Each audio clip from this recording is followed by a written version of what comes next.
El Museo Nacional de Historia, ubicado en la parte más alta del bosque de Chapultepec, ocupa el histórico castillo de Chapultepec. Este inmueble fue construido entre 1785 y 1787, diseñado como casa de descanso por órdenes del virrey Bernardo de Gálvez.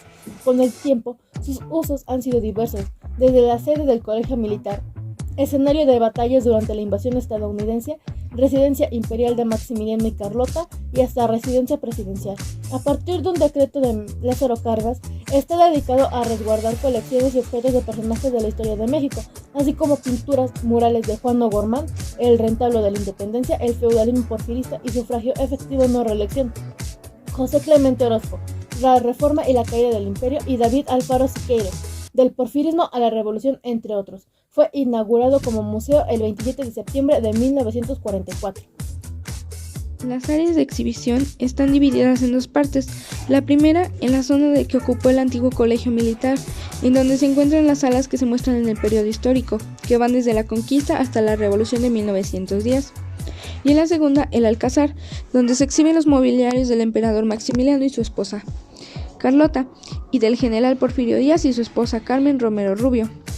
Se trata de más de 40 áreas que sintetizan la historia de México, incluyendo obras pictóricas, escultóricas, indumentaria, tecnológica, numerística, instrumentos musicales, enseres de plata y cerámica, banderas, carruajes y documentos.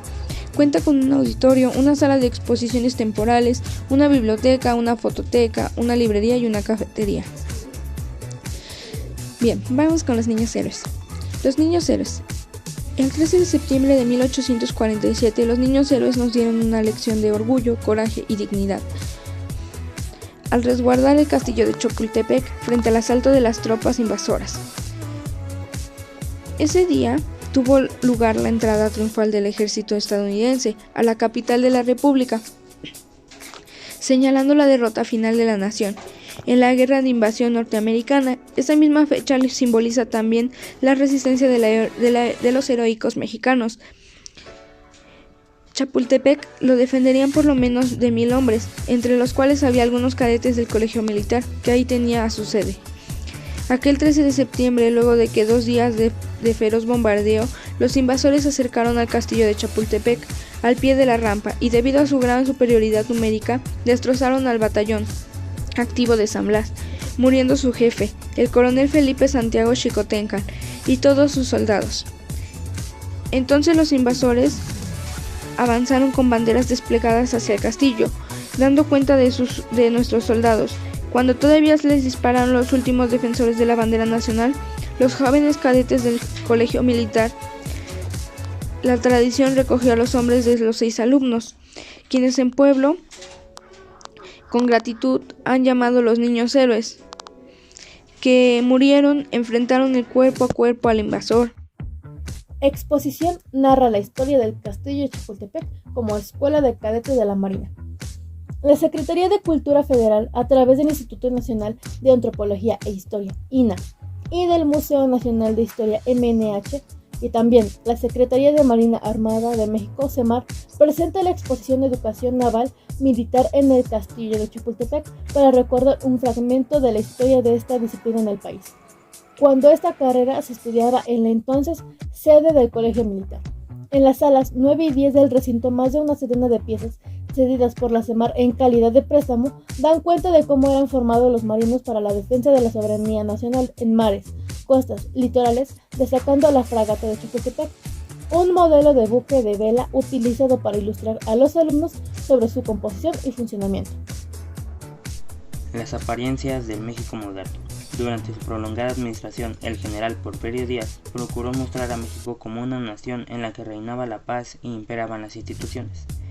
El país debía parecer moderno para atraer a los inversionistas y lograr el reconocimiento internacional.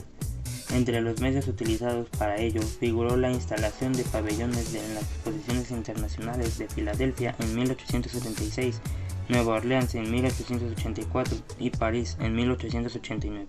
Asimismo, en 1910 se aprovecharon de las conmemoraciones del primer centenario del inicio de la independencia de México para llevar a cabo las actividades y festividades cívicas en las que se establecieron presentes delegaciones de los países con los que México mantenía relaciones diplomáticas.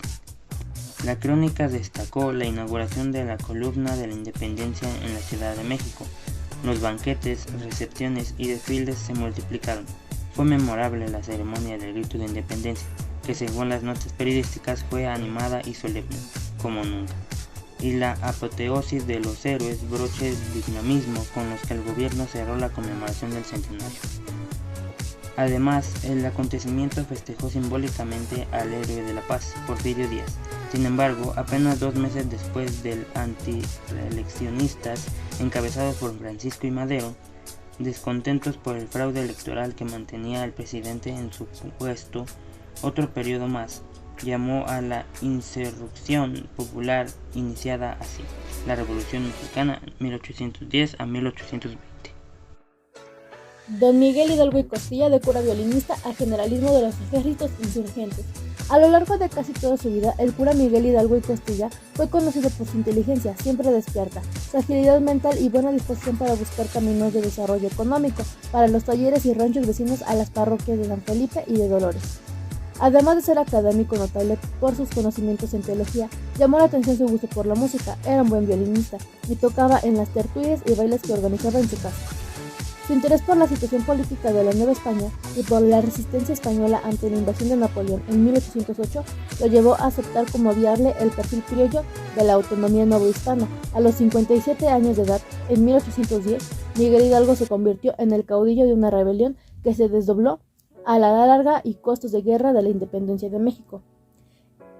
Retablo de la Independencia. Sobre una superficie curva que enfatiza la intención panorámica del mural, O'Gorman reúne a algunos personajes que con su pensamiento y acción modelaron la lucha de independencia de Nueva España entre 1784 y 1814. El conjunto está enmarcado por los escenarios del movimiento armado, el pueblo de Dolores, la ciudad de Guanajuato, la algódica de Gradillas, la región del Bajío, el Valle de México y el fuerte de San Diego en Acapulco. Los diversos conjuntos de personajes ilustran de izquierda a derecha distintos movimientos de la gesta de independencia, partiendo de las últimas décadas del virreinato y concluyendo con el Congreso de Chilpancingo en 1813 a 1814. Importancia del castillo de Chapultepec. Bien, vamos a esto. El bosque de Chapultepec es fuente y pulmón y remate de la enorme metrópoli y testigo de la historia de nuestra ciudad. También está unido a fantasías, los recuerdos y la infancia de todos los capitalinos. Chapultepec fue amurallado desde los tiempos virreinales y fue escenario de elegantes saraos. Sirvió de asiento a los poderes imperiales y republicanos. Aún hoy en los líderos de la primera sección se encuentran la residencia presidencial y sus guardias. La zona fue escenario de la batalla del Molino del Rey y el asalto del colegio militar. ¿Cuál recuerdo? La invasión norteamericana. Desde entonces el colegio es antecedido por el honorable, que se refleja su heroico desempeño. El imperio de Carlota y Maximiliano dejará de tener tinte romántico si no pudiéramos asomarnos de sus jardines, aposento y salones del castillo, utilizando entonces como palacio imperial.